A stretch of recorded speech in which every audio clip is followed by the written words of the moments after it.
So how is it, Jeff, that a person can go through Bible college, study the Bible, read the Bible, preach from the Bible, and never be in the land of the Bible? First Century Foundations is excited to tell you that we have some great Israel Christian-related content coming up on our YouTube channel. Please subscribe by clicking the button below so you can stay informed. If you're already subscribed, thank you.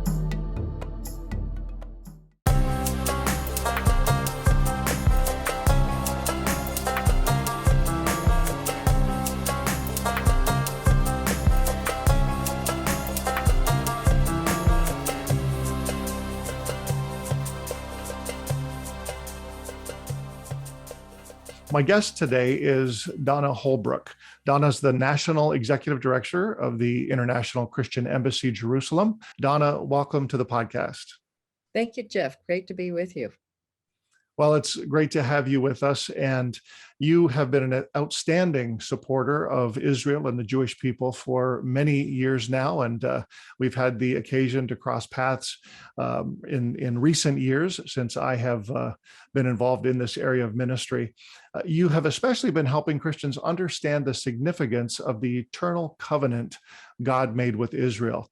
When did your journey begin in Israel ministry, and how did you first become an advocate for Israel and the Jewish people? It's a long story, and I'll try to compress it. But God got a hold of my heart in a new and interesting way back in 1994 through the birth and early passing of our 3-week-old son, Jeremy.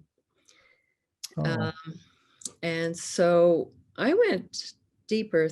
I grew up a Christian. I was involved with the church on a regular basis in my little town. And so God wasn't new to me. He was very much a part of my life, but I didn't know that he actually heard or could speak back to me in my cry. So Jeremiah 11, my Aunt Harriet was like a mentoring mom to me, and a very godly woman. And she helped me through that, as did my sister. But she gave me the verse, Jeremiah 29:11. And I know that's a lot of people, that's their go-to. And it was my go-to. Jeremy's name was right there, right in the middle of it. And he was born on the 11th. So 11th, 2 and 9, even our 11th. So it was all three components. So for I know the plans I have for you, declares the Lord. Plans to prosper you and not to harm you, plans to give you hope and a future. Then you will call upon me and come and pray to me, and I will listen to you. You will seek me and find me when you seek me with all your heart. I will be found by you, declares the Lord. So that was his promise in his word, and I clung to that, and I found that to be very true. So I went seeking. I spent about 1.5 years after just really seeking the Lord and wanting to know. We have a beautiful daughter who was 3.5 at the time. And so why Lord, why did Jeremy not prosper? And my Aunt Harriet was sitting on the board of the Canadian Friends of ICEJ then. She said, Donna, I think it's time for you to go to Israel. And it was the Feast of Tabernacles, and that was 1996. So my first journey was in 1996. That was approximately 50 trips ago. And Wow. So that was during the feast, and I knew I was rededicated to the Lord at the Toronto Airport Church, and I was then in the Jordan. And I just really pressed in to finding what am I to do? I had been a teacher, I had been an entrepreneur, I had my own business, I was a stay-at-home mom. And so God really spoke to me there. And I knew that between God and Israel, there was a definite connection. It was undeniable. So I pressed even in more. But when I came home, Jeff, after that trip, I felt homesick. Mm-hmm.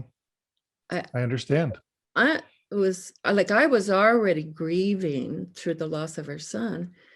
And I was working through all of that. And then I came back and I had that same kind of, not the same, it was different, but it was a longing. It was a deep feeling about, God, what is this about? So I became a sponge for everything Jewish. I had taken Hebrew classes. I actually had to give that up when I took on the ministry. I couldn't devote all that time. But I came into the community, and anything that was happening in the Jewish community, I had to be there. Hmm. And there were good things, wonderful things, but there were also remembrances for the Holocaust. There were things happening in Israel that loss of life. And so we would go to memorials, we would do rallies, we were in the streets, we're in front of the, the consulate. I joined anti-Semitic grassroots groups and Cass and Amen, anti-Semitism must end now. And just how could we address this? And I was with all the Jewish people, and I was the only Christian. Principally, I was the only Christian. And it was still the same. They still feel alone. They feel that no one else is really caring for them. And my presence there, I think, helped over 25 years. It's been 25 years Wow, already. that's amazing. Yeah. So Yeah. it doesn't go away. It was a God thing, and it was God implanted that in me. And then I just said, okay, I'll just keep my hands open. I'll wait for you.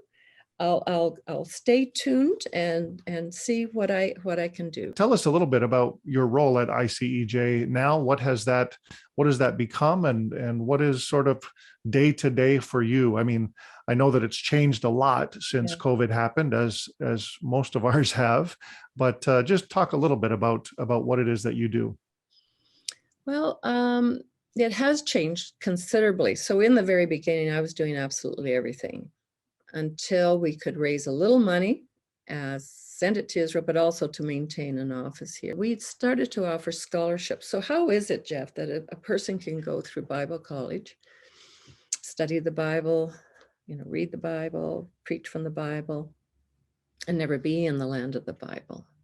Mhm. And so I'd go to the heads of the different denominations and say, could we become a facilitator for your young adults? To do that, we raised actually our own funds, and our first funds actually came from a Jewish entity who were doing missions for journalists, firemen, uh, uh, politicians, and all of that. So together we created this. It was quite extensive. It's quite an extensive form for young adults. We went to the evangelical Christian colleges across Canada first. We had a short timeline in order to identify 6 candidates. And so we went to the chancellors, the presidents of those colleges, and said, could you recommend your top people to us so that we can consider, and they can make an application if they want to come to Israel. The criteria was they're in leadership, they're Canadian, they're Christian, and they've never been to the land of Israel before.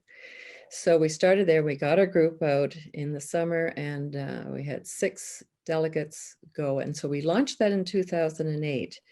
And according to the funds, as they come in, then we are able then to select carefully. They have to have references. That's quite extensive, and they get pre-training before they go to Israel. We want them to have a basis of understanding about Israel before they actually go there.